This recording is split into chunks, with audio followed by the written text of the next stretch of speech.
visible to all in some kind of museum of care web presence, and that there also might be a reciprocal relationship between things that happen in meet space, i.e. residencies, meetings, happenings, assemblies of some kind, that they might be initiated on Discord and then happen in the real world and then be reflected in what happens on the website.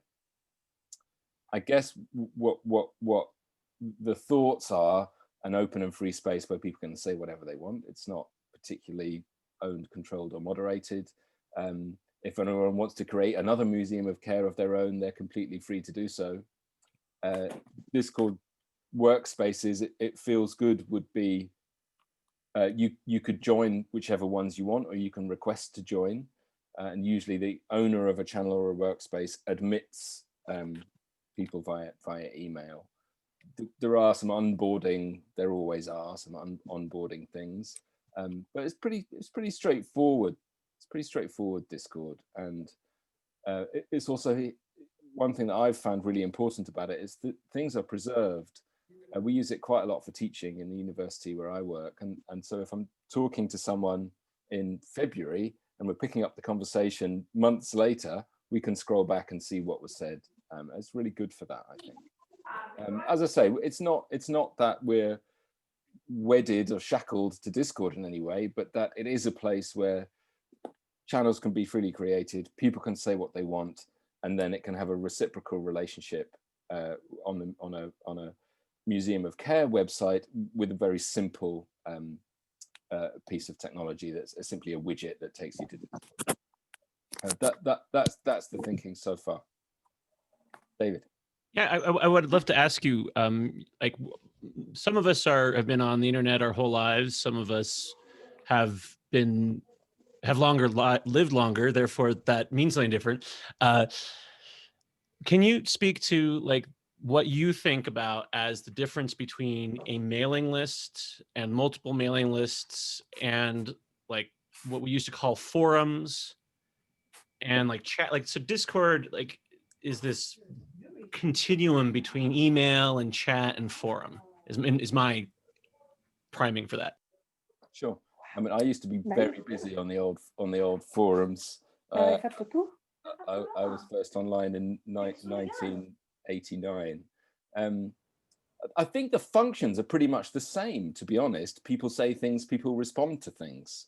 I suppose what feels that it could be positive about using a platform like Discord or something similar is that it maybe feels a little bit more accessible to other people, in that I can join Claire's channel, or I can join Phoebe's channel, or ask to if there's something interesting for me in that. I know I haven't been at these meetings very much, but certainly my inbox fills up with emails and threads, and that can be really, really difficult to kind of keep track of. I've also got about 8 email accounts that I use for different things. So I think there's a real value in having it in a place that is one place where a conversation can unroll and people can see it. And you don't have perhaps the disruptiveness of multiple kind of threading that happens in emails and or can happen in emails and message boards and what have you. There is definitely a kind of counterpoint to that, which is that you're going to a company that is selling a product, and that's maybe the other side of that argument. Nika, you wanted to say something? Yeah, I want to ask. So my understanding also was that it's very easy and cheap to it costs nothing, not cheap, to create your own room and you run your own project in Discord.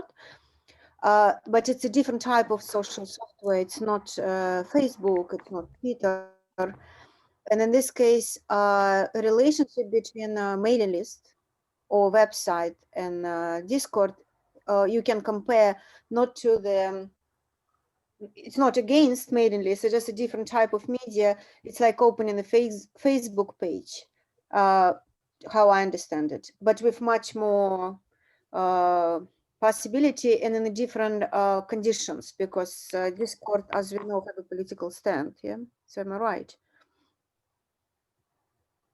Yeah, partly. I would say definitely. I mean, one of the things that I've been thinking about for a long time is fragmentation, and the way that digital technologies result in some cases, very extreme fragmentation and often very politicized fragmentation. And I would be concerned perhaps if conversations, in this group and in the wider world were so fragmented to the extent that things like Reddit and message boards and forums of various kinds often seems to happen in that way.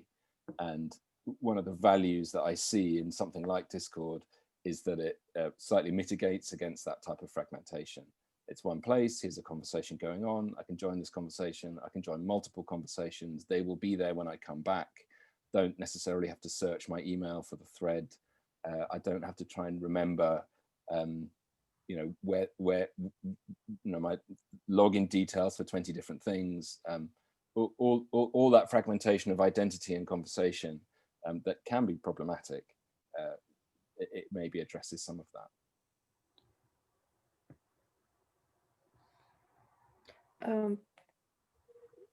May I? Yeah, of course, Simona. Yes, please. Yeah, I've been using Discord for some years now, and it's much better than emails. It allows you to organize discussions and to find them many years, a long time later, and it reduces complexity. And if we hope to have 2,000 people participating, it's definitely something we need. We cannot have 2,000 people self-organizing through emails. And until now, it's the best tool I've experienced for this kind of things. I think it's quite good at scale to the extent that email perhaps struggles with 2,000 people, 20,000 people, 250,000 people. That's very difficult on email, I think. But one perspective that's been brought, that I've learned relatively recently, is during this year of doing organized conferences and interactions online, there are a lot of people that are like, I'm almost 40, but there are a lot of people that are even twice my age who have been online from the moment that online was possible, and they have a lot of habits around email and around information intake, and it's not like having 8 different email addresses and 12 different social networks that you work on is a problem for everybody. But also I think about, like, it's been brought forcibly to my attention that like there's just different modes that people act in. So like on the mailing list, I recall someone suggesting a distinction between an announcement mailing list and a discussion mailing list, for example. And one thing that people who have been extremely online for 50 years look at is like, well, Discord has too many threads.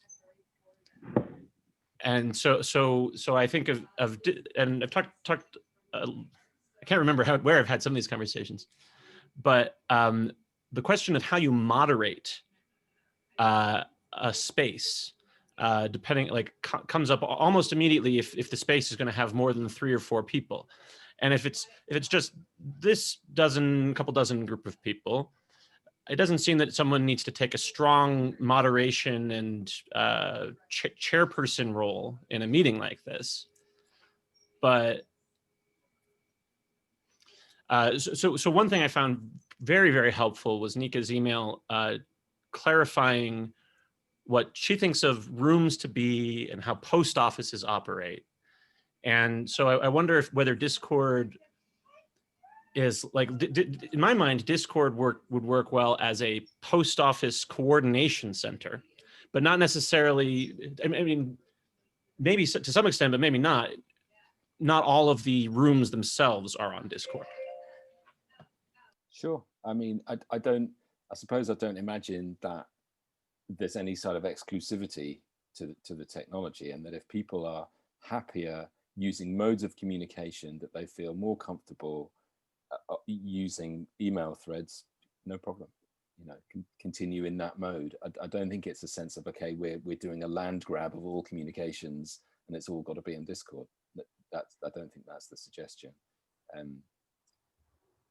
I agree that in a way modes of communication and certainly categories of communication are perhaps infinite in variety, and you know, there's a lot of research on this, socio-technical systems that try to mediate different modes of communication. That feels like a question that's never going to go away, I don't think. Can I jump in here? Oh, Can I jump in here? It's Rob. yeah, sure, Rob. Yeah, please go on. Yeah, I just there seems to me as though there's sort of two people here. There's those who have had the experience of Discord and those who haven't had the experience of Discord. Those who have had the experience of it seem to be speaking of it very positively, which is a good thing to hear. I just wonder if there's a way we could get a taste of it. Has anybody got, I think they're called channels, aren't there? Has anybody got a channel on Discord which we could all jump into and have a feel of how it works in some way?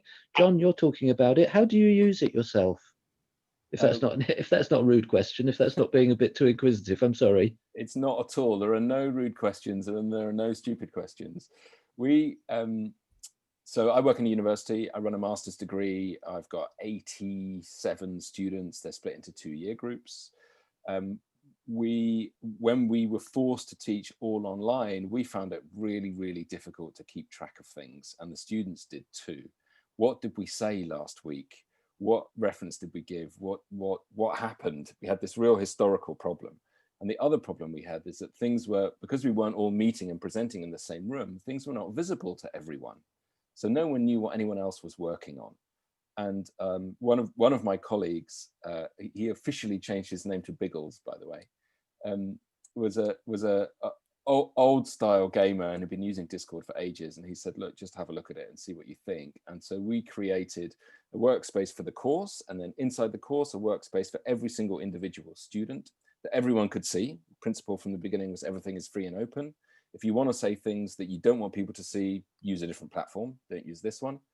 Then as we were talking, as students were presenting their work, we would make notes, tutors and students together live as they were speaking. And then in smaller encounters, perhaps 1 to 4 or 1 to 1, we would be making notes in the Discord channel live as we were speaking, and that would then be historically visible, potentially for the rest of the course until they graduate. It's only a 45-week course. Gabi, did you want to say something there? Nika wanted to say something, and then after that, I had some questions in my mind. Oh, I don't know if that's useful, Rob. Does that go some way to answering your question? Sorry. Yes, it does help. It does help a lot. Thank you very much. I'm very keen myself, I suppose, to jump in and try things. And so if there was a channel which I could sort of go and join tomorrow or whatever, I'd tend to go and do it that way, because I find it difficult to conceptualize these things in my mind. I have to use them and see them and to see how they work. I've just put a screenshot of our course in the chat. Sorry, Nika, I interrupted you there. I apologize. It's really, yeah, I think that we should. Sorry, come on. That's me finished. Sorry, that's me finished. You carry on. Yeah, I also didn't use Discord, Rob, so thank you for asking. And I'm just relying at the end of the meeting if we will find some volunteers who will basically be helping other people to try out how to build rooms, something like that. And then we can see how it's work or not. But so I wanted to also ask David about the other platform that he gathered at town that he showed the other day, because for me, so the major question, yeah, and I will explain the framework. So the major question is how to create a situation in which we will we will just all be able to just do what we want to do instead of like have a meeting, you know, and organize things and like do all of this preparational work. And since it looks like because of COVID, it was a revolution in the social platforms that pop up everywhere and they're all free and we can use them, and that's an existing already infrastructure that we can jump on, then I was just thinking, okay, that's exactly the correct next step for the Museum of Care. So our website and our mailing list will be just the coordination place in which we should decide which rules. We will just show links to the different rooms, projects, and they could be in the different platforms, because each platform provides a different functionality. And so now we talked about Discord, but David showed me something a little bit different in this Gathered at Town. Yeah.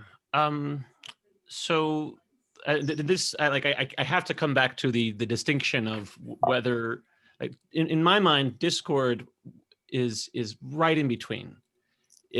It operates as a forum, but because it is so much richer in terms of the media that it enables, it also does act somewhat as a venue. But it is a venue with a landlord. And just as is what we talked about with Gather Town, like so I don't want to make this too expansive here, but another thing we talked about was whether or not the Internet Archive is a good place to act as a repository for collected works. And my answer there is it's a great repository for collecting gathered works, but you also want to have, and it makes this easy as well, you want to have that living at not just one museum. You want to have the collections accessible from multiple places, because times change, and taking, like, over a long course of time, anything that is living in a landlord's place, something could happen that is not the will of the collective. And then so this is one reason that email remains so popular. Like, there are mailing list systems, but for the most part, there really isn't any single corporation that can control email at all. And so there are risk factors when choosing one of these venues. But that aspect of it, making decisions about that, is hopefully separate from understanding the situations we want to create. So the platform that I was referring to, Gather Town, is really about people gathering together. It's much more synchronous. So in computation, we talk a lot about synchronous things and asynchronous things. And some tools are good at both. Zoom is not good at asynchronous. Zoom is really only good at synchronous. One person can be talking at a time, everyone else has to listen. When you go into an environment like Gather Town, or the environment that Kacy helped create for her events, they have more of a sense of virtual space, but they don't require special technology where you have to put on goggles and like do that. It allows you to sort of groups to break out and move around in a space that's represented on the screen, and it takes video conversations with it. So right now, if most of you have probably experienced a breakout room in Zoom, but it's kind of jarring. Oh, okay, so we could, there's a button that Nika could click that would split us up into 2 different groups, or 3 different groups, or 4 different video groups. But when you get used to, like, people who do this all the time, and like they go to meetings like this and they split out, it's jarring. It's not a natural feeling unless you're already a really tightly knit group of people. There's usually like a bunch of awkward silence when you move into a breakout room.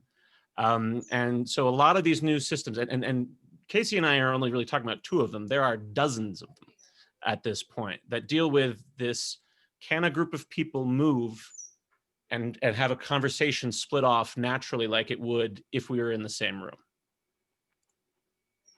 Yeah, it's actually, I like what you said about landlord, because I was recently was thinking a lot about property, and we just had a conversation with TJ about that.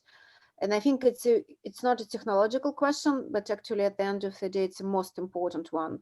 Who owns the content and who owns the place where everything is set in? So I was thinking that we ideally should try to stick to the very carefully stick to the point that Museum of Care owes nothing.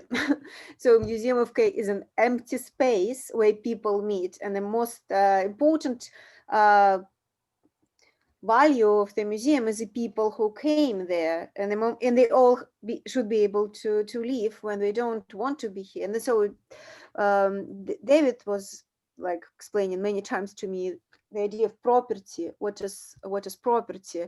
And he was always pointing out that property is also not something that you own, but something that you can destroy. And he gave an example of the car. You have a car, and let's say you have the most expensive car in the world. You still cannot do with this car whatever you want, because in order to drive it, you have to follow the driving regulations.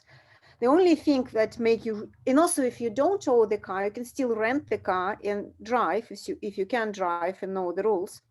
But what makes you the owner of the car is that you can prevent other people to get into your car, and you can destroy your car if you want to, because it's yours. So, for example, following that example, Museum of Care should be a place that should not be able to destroy anybody's, art or talk or anything, and also prevent people from doing what they want to do. So it should not be a subject of regulation of Museum of Care for one of us to go and do the project. Actually, we should be here to help it to happen. And it sounds like a, who will do bad things, but actually it's whenever a big group of people started to do something and they all have to come to the agreement together about doing something else, then this is rules and regulations and prevention. So I think the good system is the one where that is more mobile, and that's a technical part, where people can come and they can go if they want to. They can bring the stuff when they're ready to collaborate, and then they can withdraw it very easily when they're not. And for me, the best example of that is Pirate Bay and all the torrent site, because they just put links to somebody else, movies and books and so on and so forth. They can have a discussion about this, but they don't own anything. And plus, you can create more torrent site. So I was very fascinated when Clive described in the beginning, when we just met, how he did a design for Extinction Rebellion that they package and then give it away. And now people all around the world using the same design that is spectacular. That's like the biggest art project that we know now probably in the world, the Extinction Rebellion design, and probably I'm sure Clive doesn't know most of these cases who's using that. So I believe we should just do the same with Museum of Care. We should just put up the big bottom saying, here's like our design in code. This is our principle. And then just, if you want to create your own Museum of Care number 25 or 250, just download and do your own site. And then just, we will link to you, So in this case, we avoid any disagreement possible in the future. So we only kind of come together when we want to work, and we don't do that if we don't. And that was the initial principle of residences. And that's how we start to grow with the residences. And then rooms supposed to follow the same logic. They're also supposed to follow the logic that whoever want to bring their project in or collaborate, if we have some common theme, like Carnival was, do that. And if they don't, they withdraw. We are not controlling the residencies. We are not paying their bills. We're not fundraising for them, but we're also not telling them what to do and how to act. So, and then somehow during the development, I think this logic was a little bit lost. So I just want to make sure that when we discuss the technological designs and different platforms, we pay attention, because technology is not apolitical, it's very political, and it's basically like defining the social rules. So I would just, I would just try to use several platforms if it's possible, if we're not going to be lost. And yeah.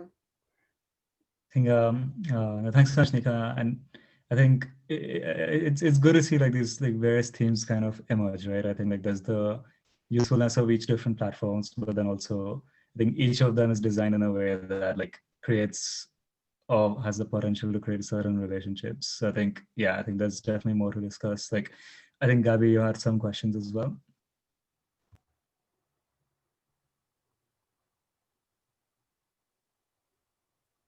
Hey. So I had some questions that John Fass's talk. Yeah. So I have like 5 questions, and sorry. So I was thinking maybe, yeah, there is this idea that actually I think we did something wrong, to be honest, if I may be so bold. I think we did something wrong. We should have maybe had like residencies, meetings every week. You know, we were in quarantine, so yeah, and we should have used that, because things would be so much clearer right now, I think. Anyway, sorry, that was a rant, but yeah, so are we thinking, oh yeah, we already have a Discord. I think that's the thing. And it's like this little widget in our website. And so should we use it or not? I mean, or is this the right type of Discord that we want? Well, it sounds like if there has been a Discord created, like someone, so I wanted to go way back to something Rob said a while back. Discord has a higher level distinction called servers, but they're not servers in the way that we think of web servers. They're like only servers in their walled garden. So when you are a user of Discord, you have an account with them that is your identity within their system. And so you are universally identified across their whole walled garden. And it's very easy within this walled garden to create a new server for your interests. And anyone who is a part of Discord or who joins Discord, you can invite them into your server. Within your server, you also have the ability to create channels, which are named, and you can type at different people with these channels. There are also channels that are for discussion like this. So they have their own Zoom, basically, inside the Discord server. And it's a different program, but it works pretty well on a lot of different devices. It doesn't work quite as well as Zoom does, but it works pretty well. And so it does work for so the idea of a server works well as the idea of a room, because anyone can create one. But another way to think of it is a server could be a museum, and the museum could have many different rooms, aka channels. But those channels, those rooms, are then controlled by someone who decides, or a group of people who decide which channels are available in your server. Oh yeah. And if someone has already created a Discord server, then it would be very convenient for us, even if it's not the ultimate way to do it. It would be a very easy way for people who haven't used Discord yet to get a sense of what it's like. Yeah, it seems we have one. It's just I didn't know if it was, useful for this or why we weren't using it. I'm sorry, go ahead, Gabi. This I don't know. I had this idea in my head, but if we took couch surfing or woofing, and they have basically like a website with a map, a list of places that have things happening, and you just go and contact the people who are responsible for these places. And I was, wondering if we can have something like this, or if it's too difficult to make, and that's why we're not doing it, and so we're going to use Discord. Is that it? I think, Robin, you had a question as well? Yeah, I think the problem, I think, with Discord is the landlord problem, in that, I'm in various Discord servers, and I can see it has many pluses. But once you've got a lot of people using that as their way in, and there's a lot of useful discussion in there, you're vulnerable to them either deciding they want to charge you for it, because whatever their business model is isn't making enough revenue, or deciding they want to censor you because of your political views, or bring in a real name policy. Thinking back to my Pagan Federation days, there were times when people who had, one Greek name was thrown out of being an admin because they thought it wasn't his real name. It wasn't even a very Greek name. So, and you're also you're vulnerable to various forms of censorship and having your data sold. So the only way to get around that is to find something more or less open source and host your own instance of it on your own server somewhere. But that's complicated and needs money to support it and someone to admin it. But other thoughts going through my mind again from other contexts is there are people who won't, for any specific platform, there are people who won't use it. I work in the Pagan Fed with people who won't use Facebook at all. So I think some kind of website that is sent, that the group controls, and an announcement mailing list is actually pretty key, because if Discord goes under, and we switch to new Discord or whatever, an announcement mailing list means you can tell everyone where to go now. So I think there's a risk of that, to my mind, is the real risk with Discord. And I think having what things you can under your own control, like I'm setting up a Nextcloud for the Pagan Fed, which is a self-hosted Dropbox equivalent. It's worth thinking about that before too much valuable discussion is in a platform where the landlord decides to shut that part off, or say, rather like the free Slack, that you can only see your last 10,000 messages. I don't think you're wrong, Rob, at all. There are no clean technologies. Since I deleted my Dropbox account when they announced that they willingly handed over all the data to the National Security Agency and the CIA. Same here. Sorry, yeah. I think. No, go on, Robin. Now, I think that, so I'm assuming that if you have a public server, we'll say, with a lot of interaction, the handing it over to the NSA, though tedious, is less of an issue. You're not, if you were genuinely planning a revolution, you might want to do it more quietly somewhere. So, as much as I dislike surveillance and censorship, but yeah, that's why I moved from Dropbox. Robin, can I ask you, are you administering your own Nextcloud server right now? I have my own personal Nextcloud server, which I use for witchcraft and coven and a few other purposes. Yep. Kacy, this is painful, but I've got there.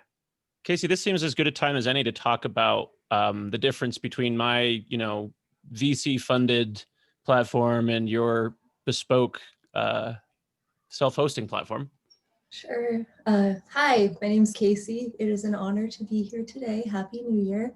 What we've got here is we have a house, a virtual house that was built by a bunch of my friends in Massachusetts, specifically in the Cambridge area.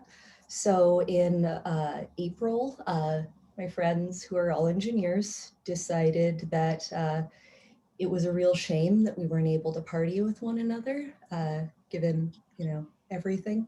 And so they wanted to build a space that is completely open source, that is just a space that we own. We created the code for it. We control everything about the administration of it. It is hosted on Amazon Web Services, but we can also transfer that if needed. So the primary purpose of it was just for a place for our particular friend group to gather. Then with my involvement in an organization called the Satanic Temple. I don't know if any of you folks are familiar with that group. Okay. We reached out to them, and they asked us to spin up an iteration that is just theirs.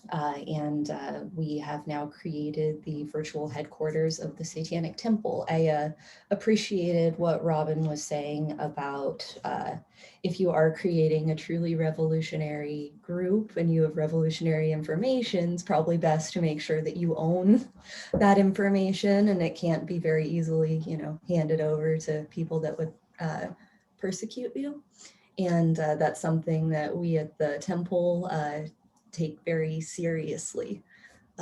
So yeah, that's a bit of what we have here. So I love GatherTown. GatherTown is an incredible platform.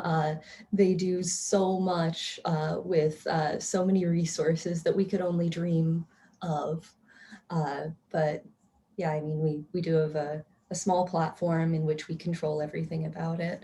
Good question, John. I can actually put our website here, and I do have the house up right now, and I can show you what we did for Sol Invictus, if that's interesting to anyone. So here's our website in the chat. I should have made it a clickable link. Will that do it? It didn't. Here, I'll help. Or we can all copy paste. So yeah, if interesting, I can go ahead and show you guys around our house, but thanks, David. Everything's up if you'd like to see it. I think Nika had a quick question. Yeah, I just want to return to my long rant and point out that, of course, the concern of privacy and so on and so forth is very valid, and but in this case it could be as well restrictions.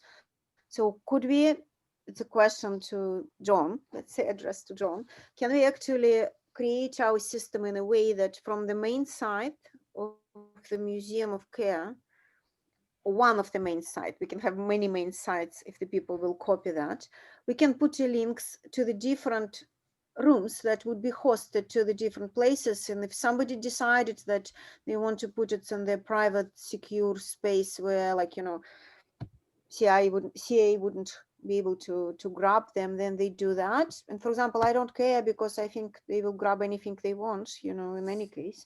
So I will just put it in Discord. But that will be my choice. I would not offend you, Rob, or you, Kacy. And we will still be under Museum of Care with the different choices. So that will be like ideal if it's possible. Is it possible? One problem with Discord is that there is an upper limit on the number of servers that you can be a part of. And many people, like I saw a couple of screenshots. My screenshot has quite a lot of rooms. And so John, if you got to go pretty quick, that I didn't want to trample over what you say towards the end here. But there is a limit. And so as a place that people can easily come in and out of, it's a little more difficult to be a place that you can like visit rather than inhabit. Yeah, I wouldn't disagree with that. You have to be invited. It's got a fairly kind of linear timeline, chronological aspect to it. It's not really spatial in any way. In the previous conversation that we had about it, we were talking a little bit about topology and spatialization, which is implied by the term or the word museum, that it is a locus, a space to inhabit. That's a great word, I think, and that Discord isn't quite like that. But that there would be a reciprocal relationship between an unfolding conversation and how the outcomes of that conversation might be represented in a spatial or topological manner. Nika's point is a good one, I think. Of course, it's super easy to point a hyperlink anywhere we want, to gather, to Discord, to the Satanic Temple, wherever we want to point it. That's what hyperlinks are for, and that's what they're good at. And it seems, you know, from this conversation that there is a diversity of views as to where this would best be done. So perhaps that's a great approach. Decide where you want to have it. We'll put a link to it. Have your conversation wherever you want.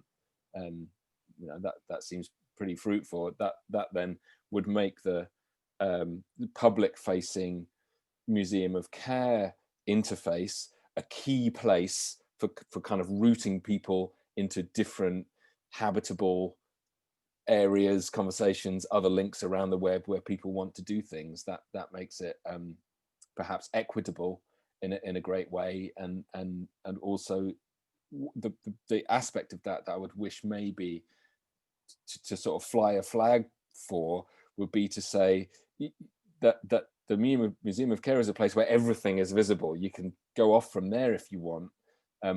You'll be then kind of jumping into a very fragmented space. Fine, that there seems there's a desire for a kind of, you know, variability in where conversations would play out.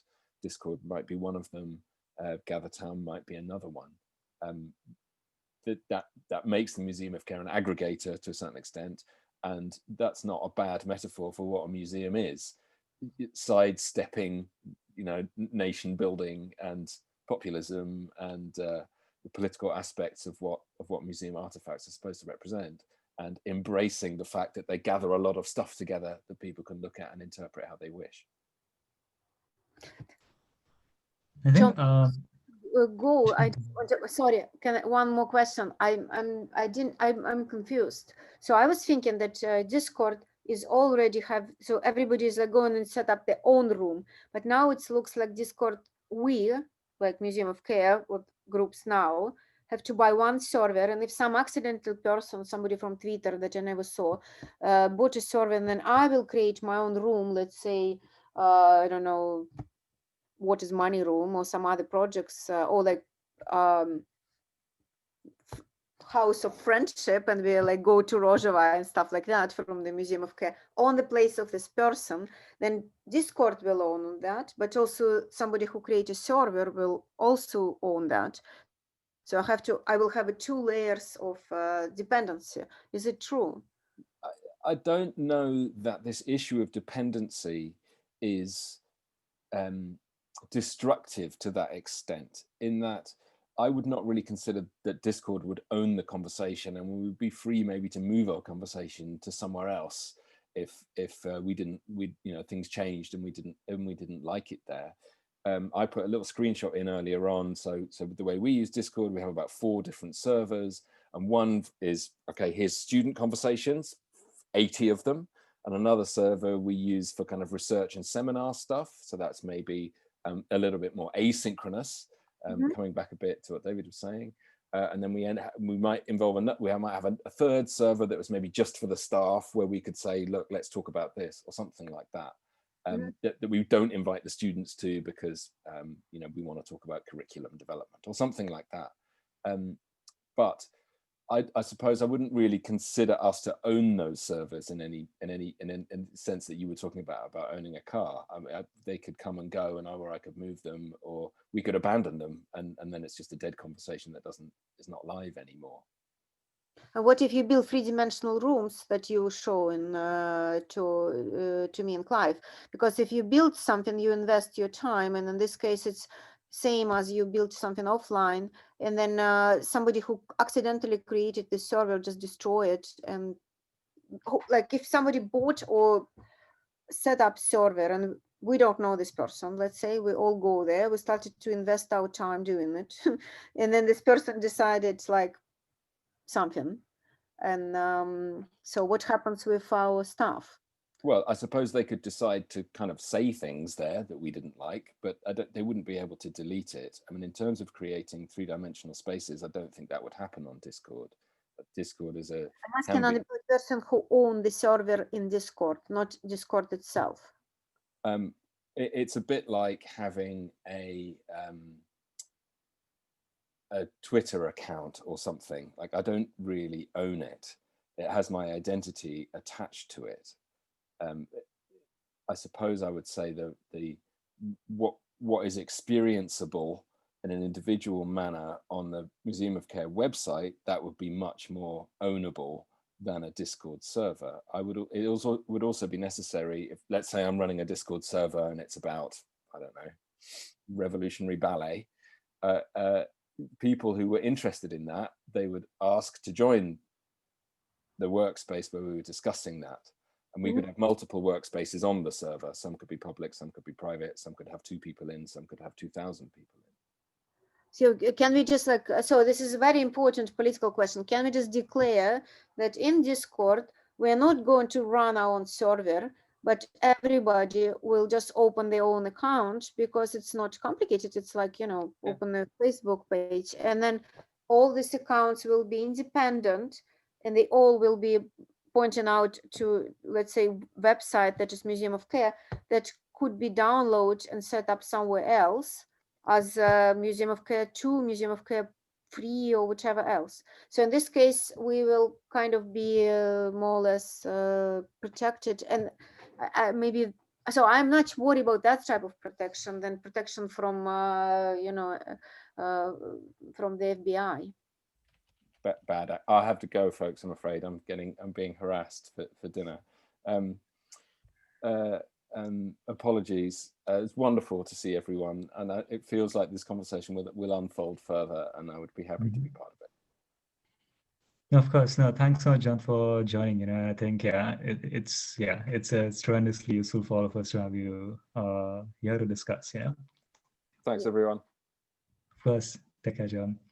And so I think just one quick interlude. I think so quick time check. Firstly, so it is we are at time, but please do stay on to continue the discussion. Just one announcement, so you're all aware of for next week. It's actually Vasily, who had to leave a bit early as well, but Vasily and Nithya have put together a program of our reading groups and what readings we're going to be doing every other week, right? So the way we are doing it now is, you know, one Friday we have an assembly like this one, and then the next Friday it's a reading group, and then alternate it continues, right? So I'm going to add a link in the chat which has the lists of the full program that Nithya and Vasily have set up for like the next few rounds of the reading group. You know, you can also add your suggestions on that document directly.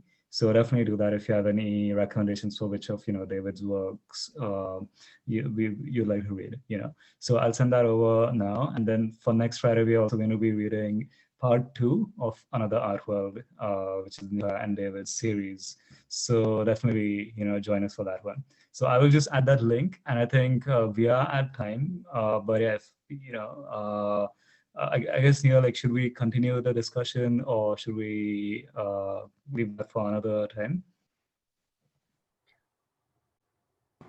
I would just ask Clive, who's here, who didn't talk as at the end. Sorry, Nika. I still have one question in my mind that I can't get it off, which is that thing about why do we, I mean, we can have a Discord, but why can't we just have a website? Like, you know, when we had Carnival, you could just open the website and then scroll through an enormous, gigantic list of carnivals. And if you were close to one, or if it was online, you could go there. So why can't we do the same? or can we do the same? And that's obvious, and I'm just dense and cannot understand it.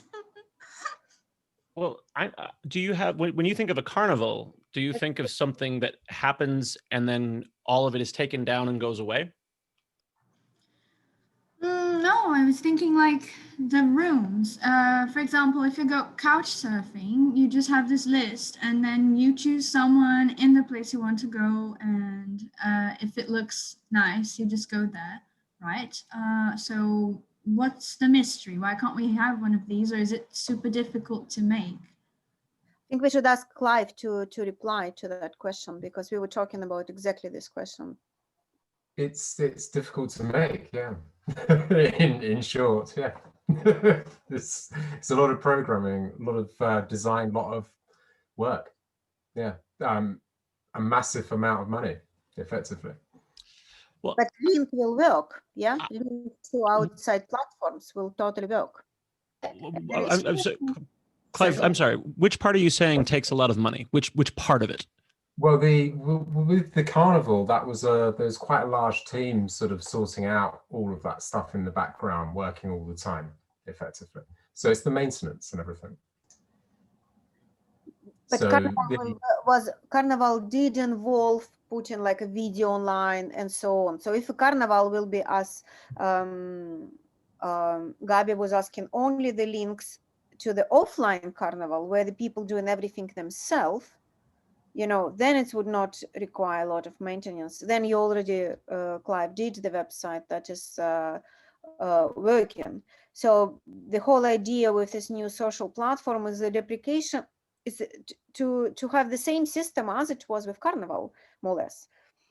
I think Gabi just asked the very right question. And so in this case, everybody's going to Discord and doing the projects. That was like in a lot of 15 projects already in the, or more, you know.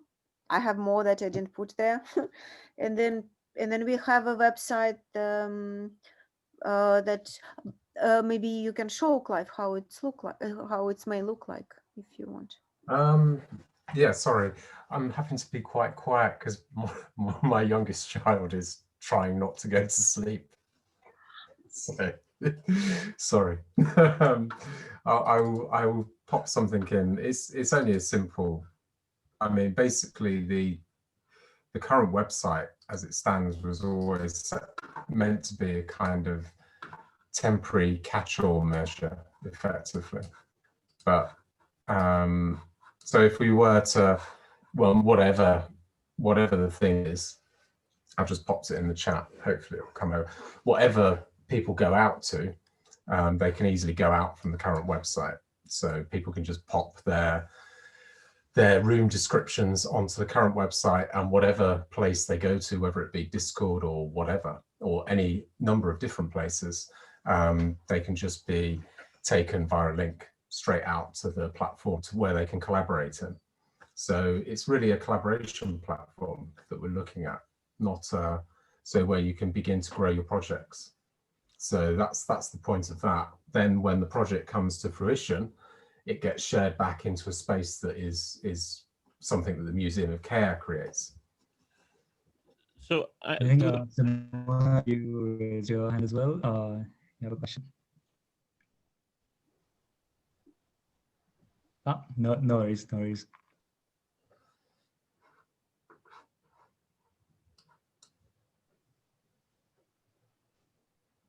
Sorry, I missed what you said. Sorry. Oh no, that's on me. Sorry. I thought there was another question, but I think David, you were saying something. I mean, I'm typing it too because I don't want to talk over everybody. Yeah, good point. Anshul, were you? Yeah, I guess one question I did have around when we think of digital spaces is, I mean, like, you know, like, do we want it to be like a means to an end? Because, you know, I think like some of us have been mentioning that, you know, it's like a place where you make connections and that leads to collaboration elsewhere. Or like, you know, is it just like a contained place in itself if someone wants it to be like that, right? you know, like if there's a room that's just purely based on the Discord chat, that's a second purpose of it. I think like what I'm wondering is like which of these, or you know, maybe it's both of those that Discord or like other platforms allow us to do. Yeah, I mean, the only thought is that it's difficult, you know, with people being all over the world, we need to find a space where people can collaborate with them effectively, because projects don't just make themselves. People have to work on them and discuss what they're doing and stuff like that. So, you know, I'm completely, you know, whether it's Discord or whatever, it doesn't really matter. The point is that there needs to be some place for people to collaborate. Would it be helpful to try to have a meeting like this in Discord next time? Yeah, that's a good idea. We actually just discovered Discord recently because John Fass introduced us to this. I didn't know. Oh no, of course we had it in the TJ introduced us in the beginning, but I didn't understand the potential of like creating the rooms in Discord. I didn't even thought about that before. So it's a kind of was like that. First we had a carnival, TJ put a Discord, then we had a residency grow up. Then we understood, okay, residency could be also rooms, and we can create a virtual network. And then John proposed to do the second layer in the Discord. And now, like for example, if all these 15 projects that Gabi collected, we will start to implement in our website. We will need to fundraise, have an agreement. It will be a central place. Basically, we will need to create a company to build it up. Then we will decide which project is go first, which project is go last, you know. So that's will be like not fun in any way. It doesn't matter who win. So now we have a kind of exit strategy because we can keep our website very simple. We can still be together. We can have a meeting in Discord, Zoom, or you know, gather.city, and can change it every month. We can have in a different place, but it doesn't matter, you know. So we will keep working on the projects. We can discuss projects. So that's my understanding about like this is very cool that Clive actually brought John and recommend him as a person who can have a strategic points of view about how to develop. I think that's what's happening. Yeah, I'm good at type. I just wanted to say, can you hear me? Yeah, I second the motion of like doing this on Discord. Perhaps the next time, I think we can use the Carnival for David server itself, and maybe like do like a live session where we can parallelly create several channels and see how different projects can happen parallelly, so that there is no sort of precedence. And yeah, I think that sounds cool. And plus, because I didn't know that Carnival for David the servers existed, and it seems pretty cool actually. So we can do that. Yeah,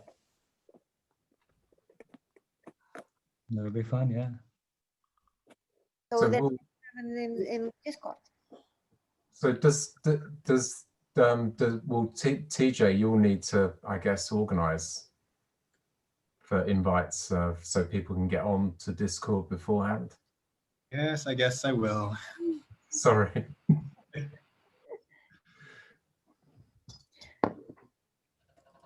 Okay.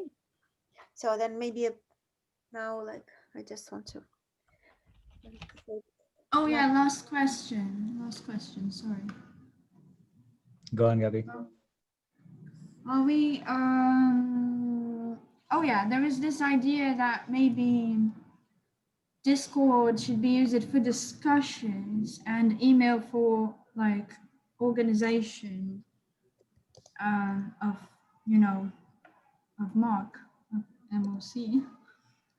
What do you guys think about this? Because, you know, currently we have 2 threads and they're kind of confusing, and we can see that there are people who are just, you know, wanting to, you know, discuss a bit, and other people want to get involved in organizing.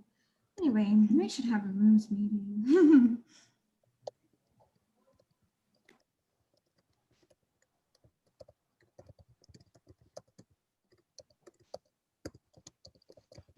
One question I was curious about is, like I think way back when we thought about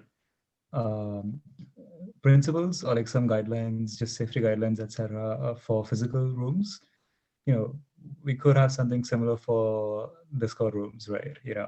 Where we have some ideas about, like what the overall framework is of the or like what you can do with Discord, and like just some recommendations if someone does want to use a different platform, they can find that information as well, like if they land on our Discord server, something like that.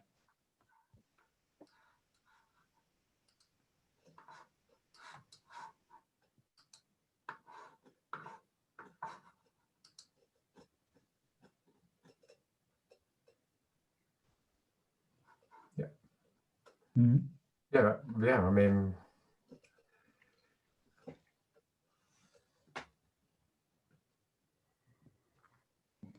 it sounds good. I think any other questions around Discord or just like different platforms in general? I think there's a lot to take in today, and I think we'll have more of these conversations, I'm sure.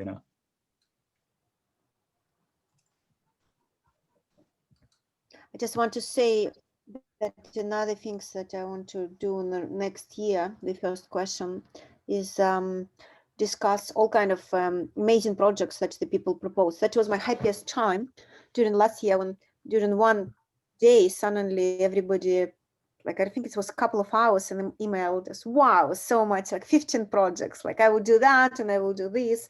Then you just put a simple framework, like what people want, and it was like kind of just insanely cool.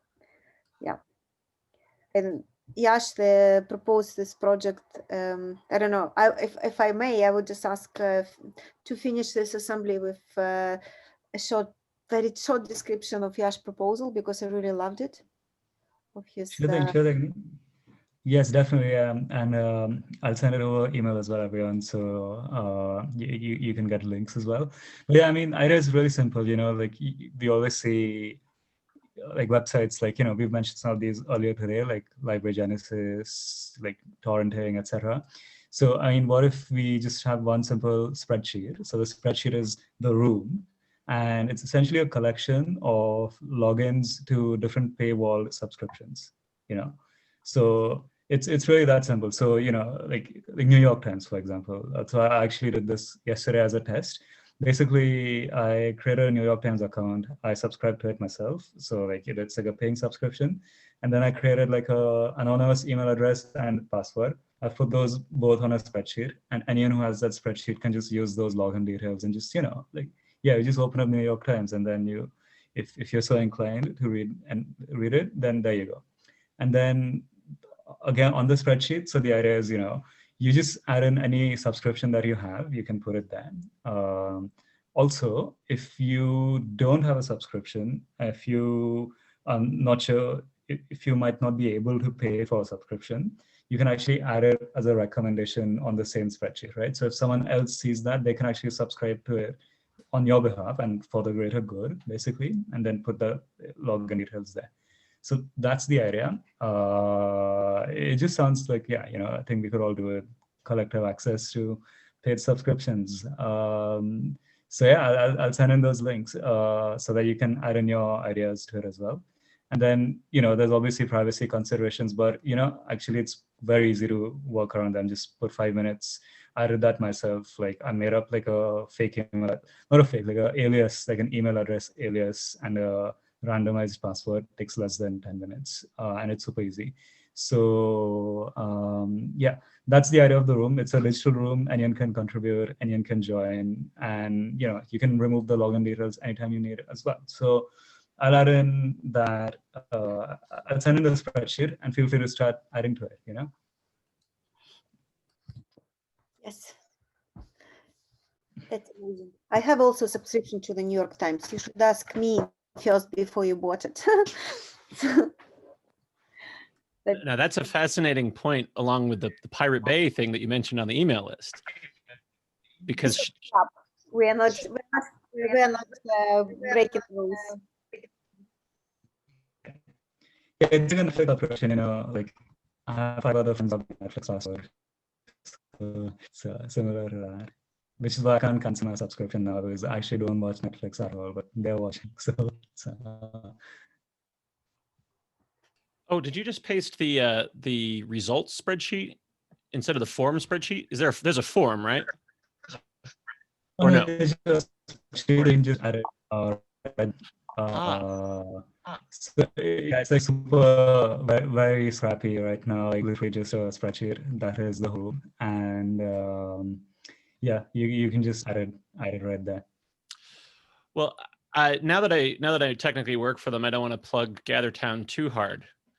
But one really interesting thing about it is that we could all be like, if we were on that system, we could all be looking at this Google Doc in the same window while we're looking at each other and talking to each other. We should definitely try that next time.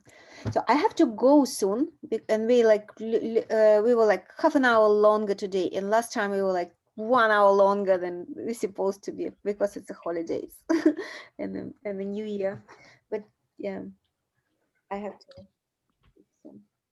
And I think that's a yeah, just one thing. Weren't we supposed to be to do a whole restructuring election thing next couple of weeks? Yeah, so on the 5th we have we're supposed to have a co-assembly, but maybe we can invite everybody on this co-assembly. How about that? What my suggestion? I don't know what people propose. Do you? So this is a smaller group. Does that smaller group already have a like a Robert's Rules of Order, or are you using procedure that way? No, actually, look. So it's you're asking the wrong question. We just like, you know. So we did a carnival 1 month. Like not we. Like most of the people here was not in carnival. It was another group of people. And then I just invited everybody, and whoever joined happens here. So like it could be like next week. I'm putting it on my Twitter openly. You come, like you have here second time, yeah. So maybe next week it will be 75% of totally new people. So that's how it is. But this core group is the people who was in the carnival. Small, not all of them, like Fair Jeffries wasn't, and she's not here yet today. So some people leaving and moving away.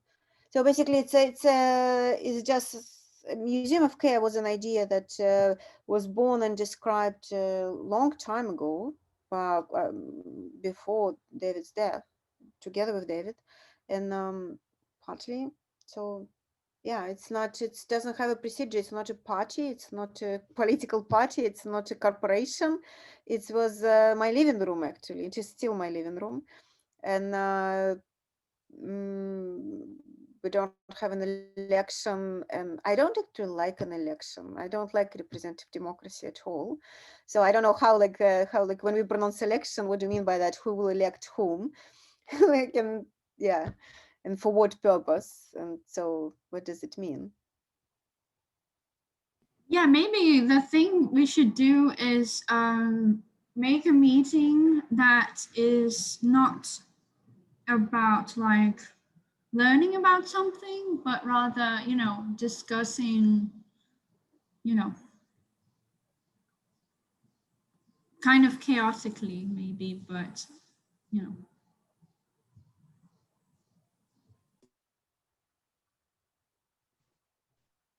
Yeah, I think what might happen is like if you share some info, maybe Nika will email as well, like after today, before the 5th.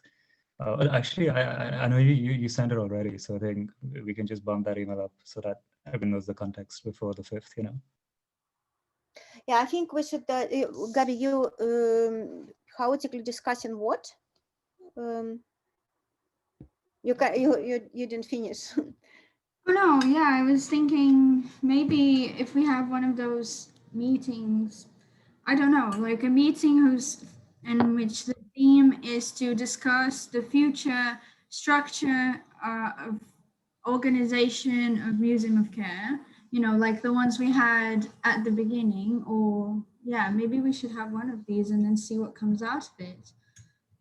I don't You know, think we have in this Friday meetings any discussion like that. I think you guys had somewhere in your group that I have never visited actually. I don't know who's there. And so basically what happens, correct me if I'm wrong, so we will run these Friday meetings, but some group of people went and started, they create a group.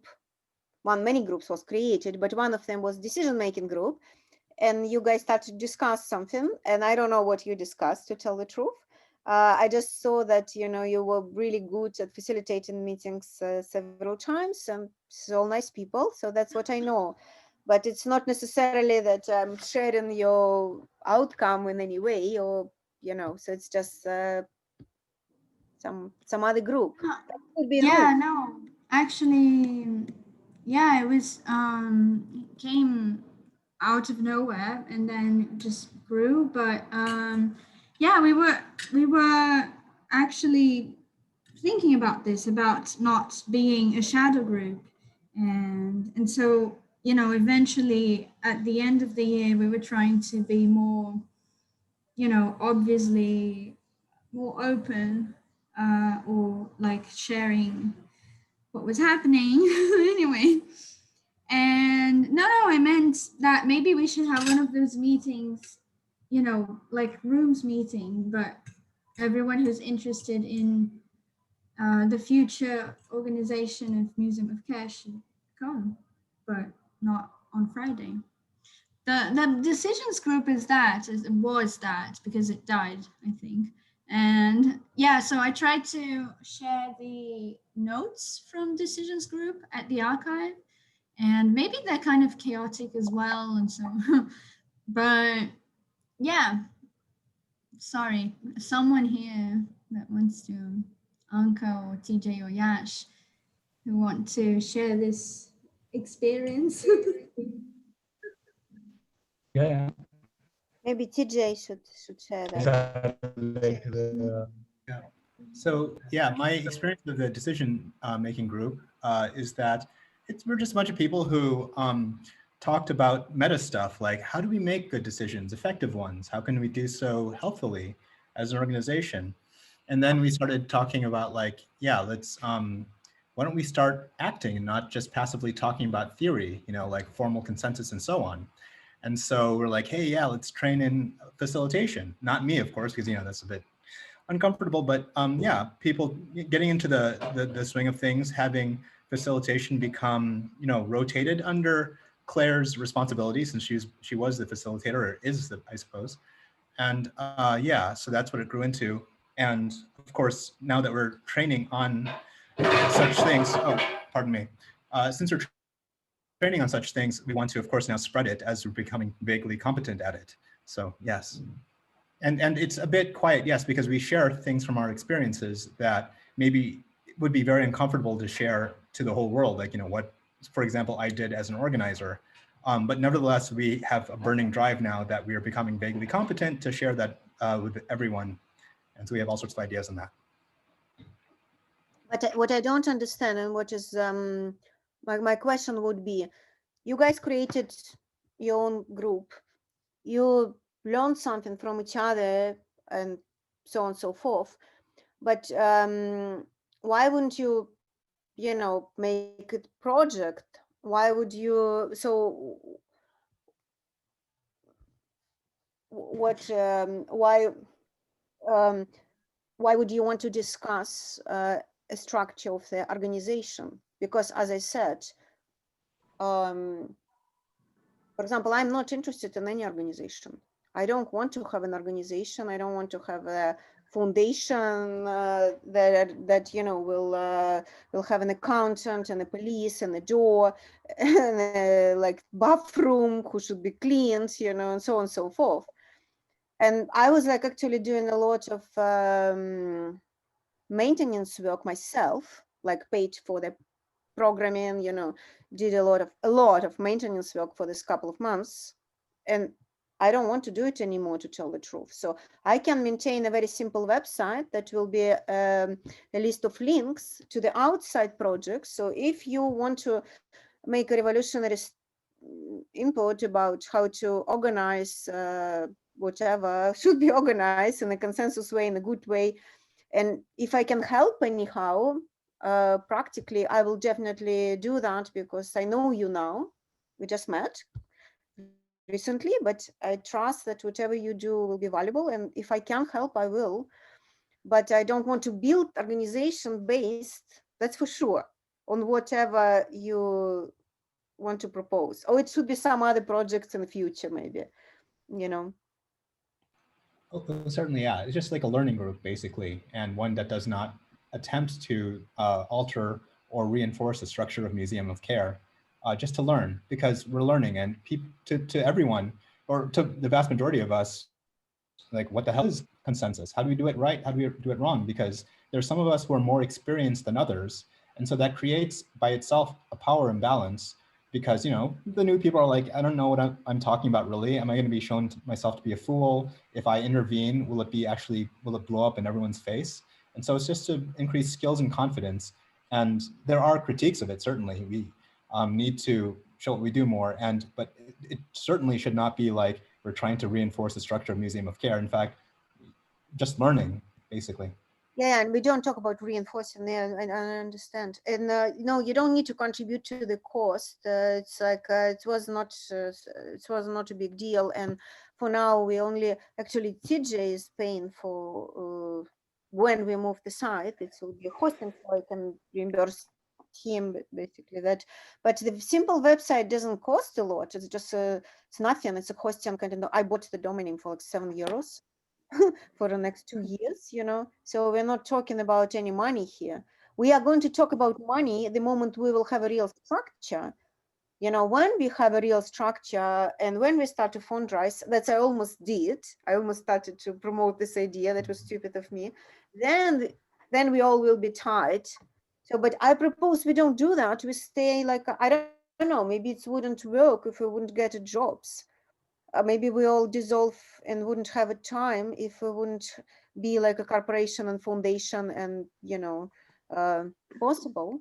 But let's try to be here only because we're interested in the projects itself and the reading groups and, you know, all this 15 other stuff. And then everybody else can fundraise for themselves. It doesn't mean that we have to work for free, but and also we can collaborate with each other in different projects. And some of them maybe can bring the money to the people, some not. Yeah, the decisions group was, it came out of that moment when we were trying to figure out, you know, work groups inside the structure. The structure would be work groups. And yeah, now that, you know, everything is kind of more confused, we stopped doing anything there at the decisions until we organize our own minds. So yeah, that's kind of what I was proposing, you know, and you propose as well. And yeah, that, you know, next time soon we talk about structure and organization again, because that's what we did like 2 months ago. And now that it's you know, it grew so much and that now it's getting confused, and maybe we should re-talk about it. May I jump in? Yeah. Yes, sure. Yeah. Well, sorry, I asked to jump and then I'm quiet. It's embarrassing. I don't exactly understand why do we need a decision group or even a structure. A decision group is needed when you need to decide stuff, to take decisions, and to when you have in mind a collective action that you must decide what to do collectively. Oh, yeah. Is which are the decisions we need to take? Just some examples to let me understand why do we need to decide anything? Because as far as I understand it, at the moment, the Museum of Care is just a very loose structure that doesn't need so much of collective action.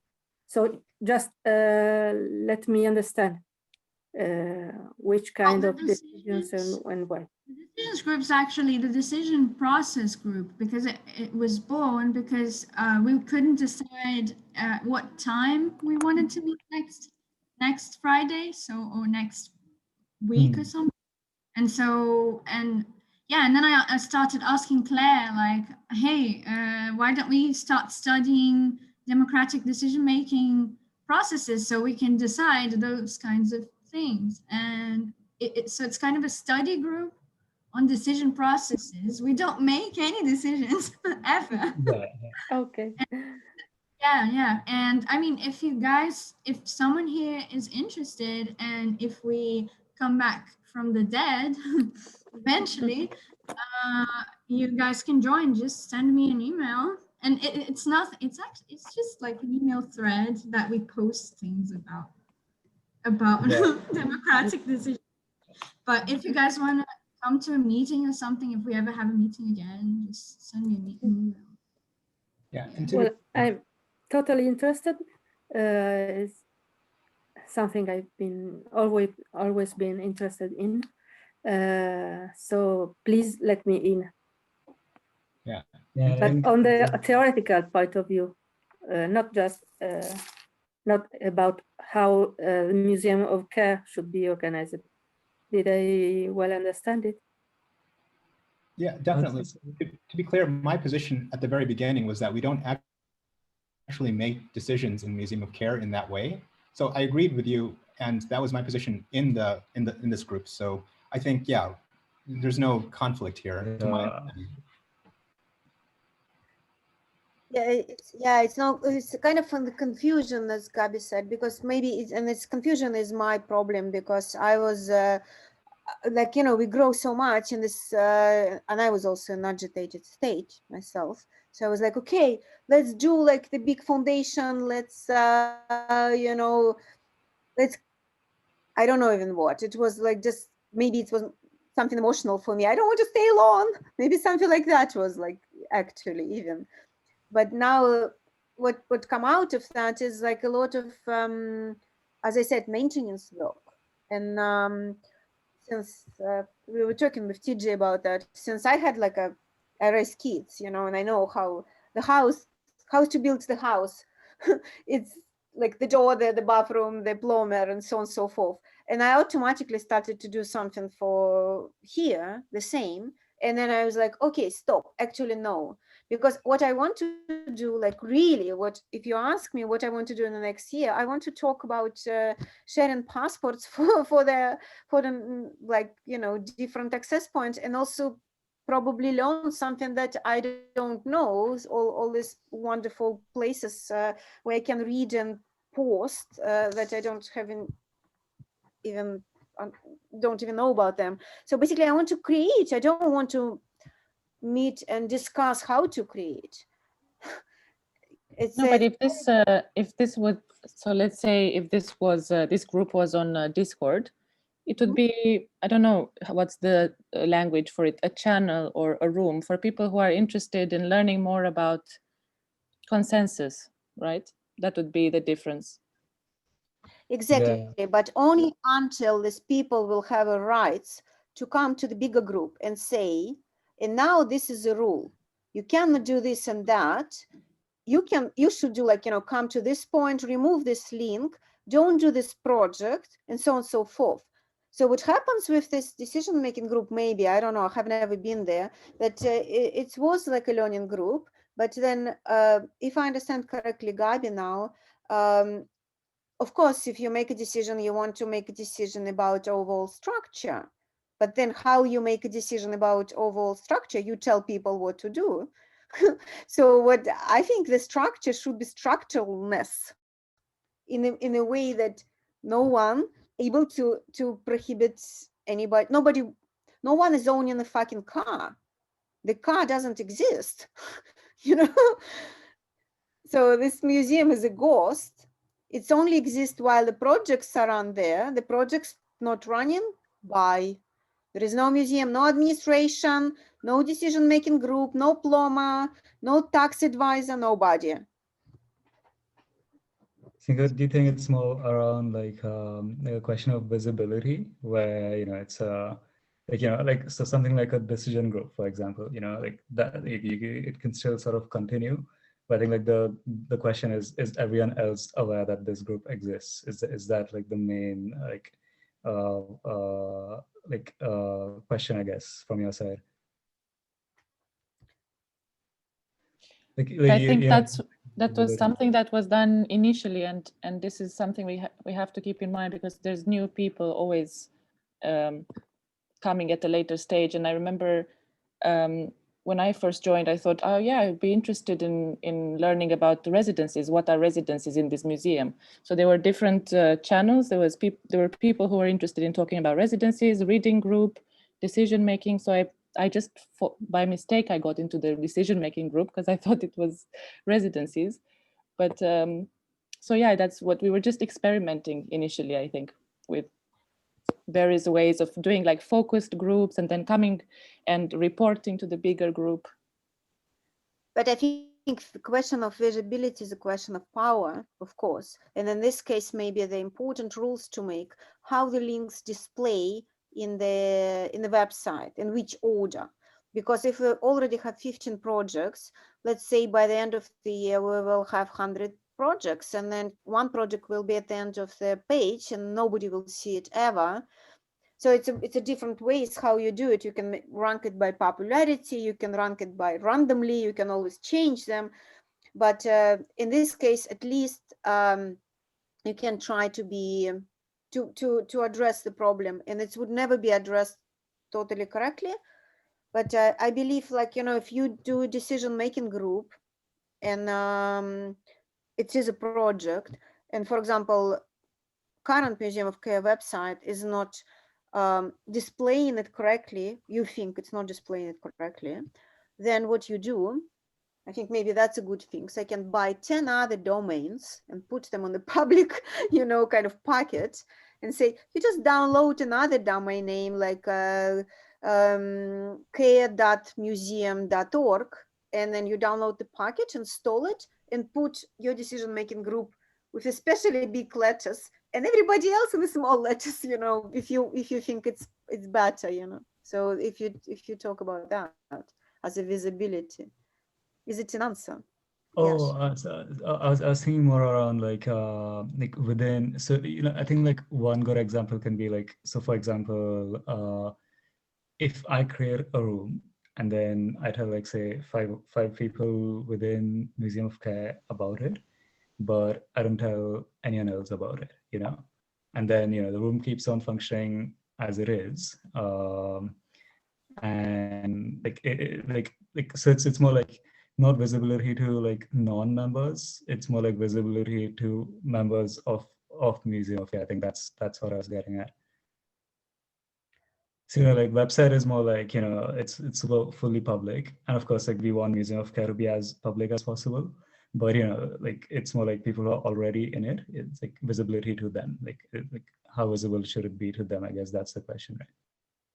Maybe Simona, what would be the visibility in this case for the decision-making group?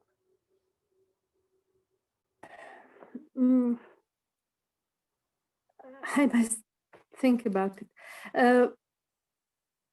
The visibility issue in a movement is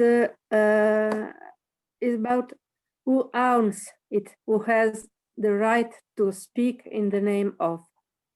And yes, whenever you have something, an entity, I don't want to use the name of organization because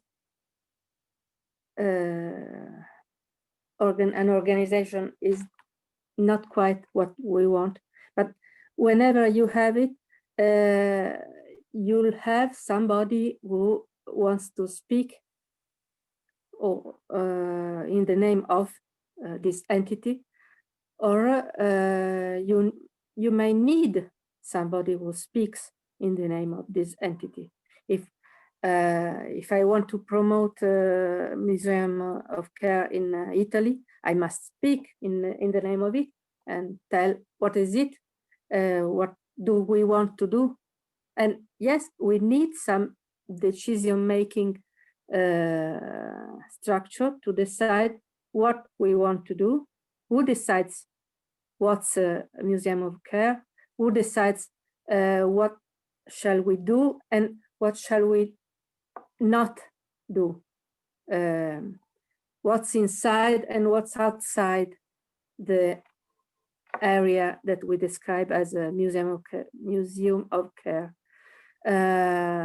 This produces a structure of power, and either you face it, either you acknowledge the existence of this kind of power that you want it or not, or you will be a victim of this power. It is not enough to refuse power. You need to know that it exists, that it every time you act together, every time you act, every time you speak in the name of Museum of Care, you are acting power. You can control it, or you can lose control, be controlled by it. And yes, you need to work. You need a Maxwell devil to face it. Sorry for being so confused, but That's very, very I'm just thinking while I'm speaking. Yeah, but I would just say, like, let's not do Museum of Care of the place that has outside and inside. Example, you have an open source that is a movement, and then you have Linux that is a you know, not a company but project, yeah. And then you have a Red Hat that is a corporation that actually listed on NASDAQ, and they distribute in Linux. And then you have many others, yeah. So the moment you're open source, you're not,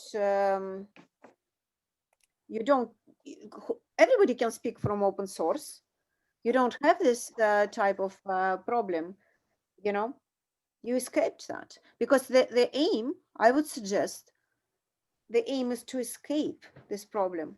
We were talking today about pirates with TJ, because I'm reading a lot of books about pirates, like huge amount.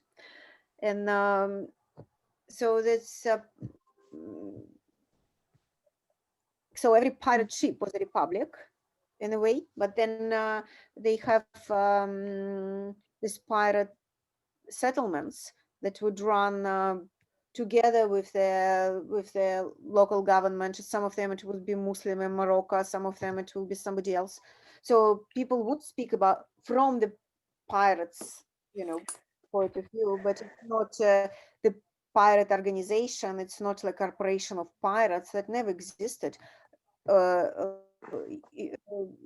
England was a corporation that has a king who was like a clear structure of who's in and who's out, and basically pirates were out.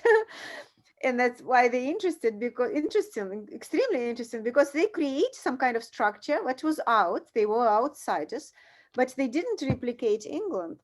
In England was totally fascistic organization. They were like Nazis going around the world, killing everybody, you know, torturing people and so on. So there is no good structure, actually, I would say. None. You cannot build it.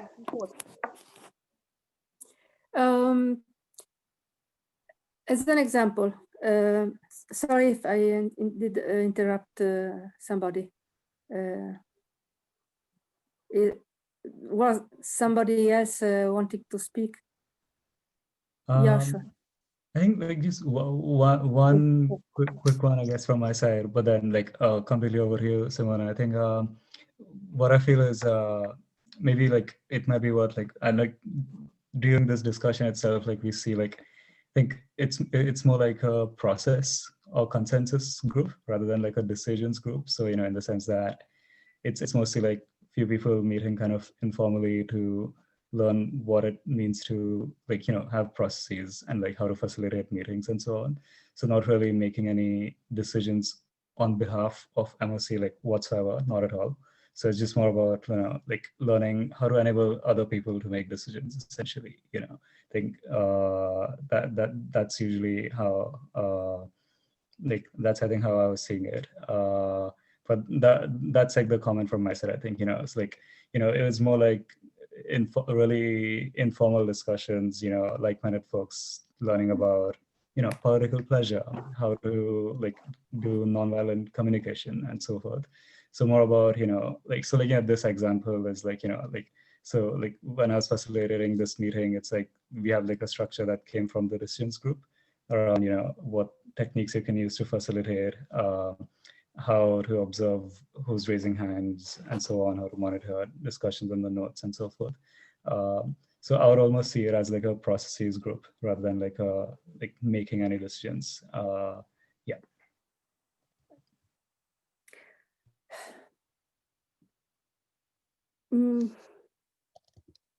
Well, we spent the 1 hour or more trying to take a decision, actually.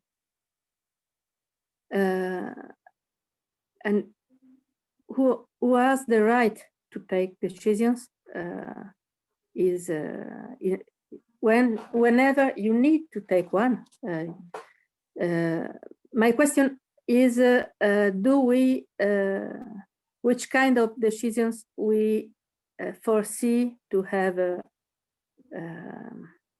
to take? Because that one about which tools shall we use is quite a simple one. We may have conflicts in the future. How to deal with conflicts, what to do if Coca-Cola opens one room for advertisement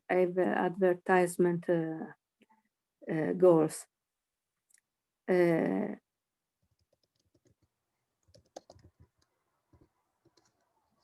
But I'm just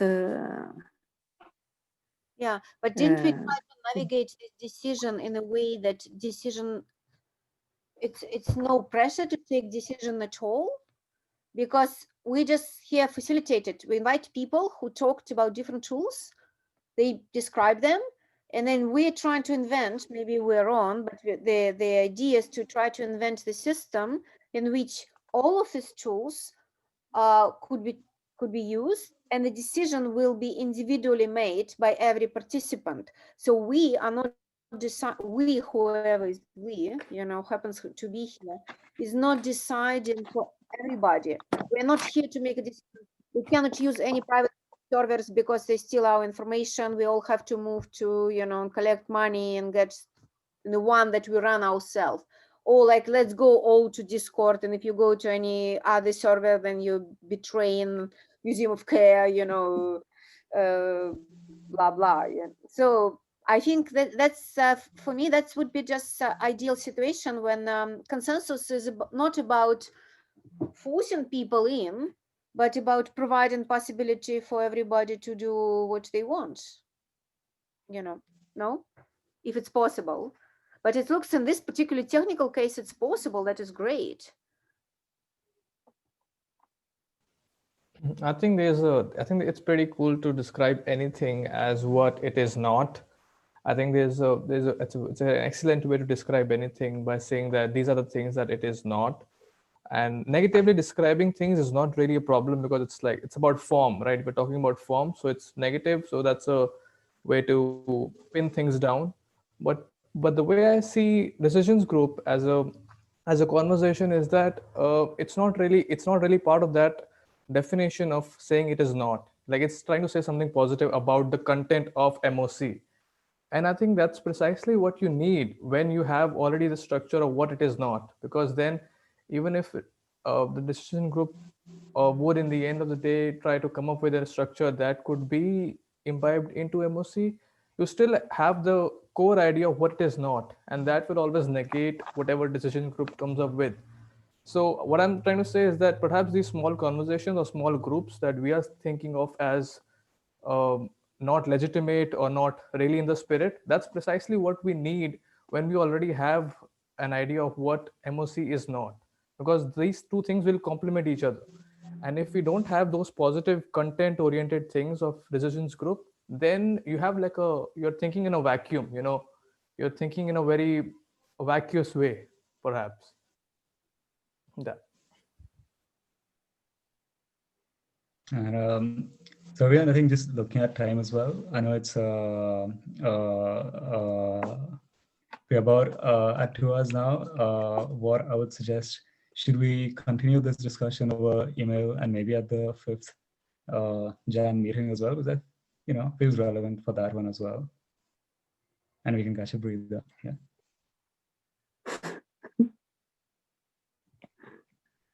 Yeah. Maybe Okay. Simona wanted to say something. Am I right? Sorry, I didn't understand. No, I just wanted to ask if you wanted to say something at the end. Maybe I'm wrong. I just saw you starting to speak. No. I'm in favor of adjourning because it's quite late in Italy. Yeah. Yeah. It was lovely to see you all again. Yeah. That's right. Yes. Happy New Year. Happy New Year, everyone. Have a great one. Bye. Happy New Year. Bye. New Year. Happy New Year. Bye bye.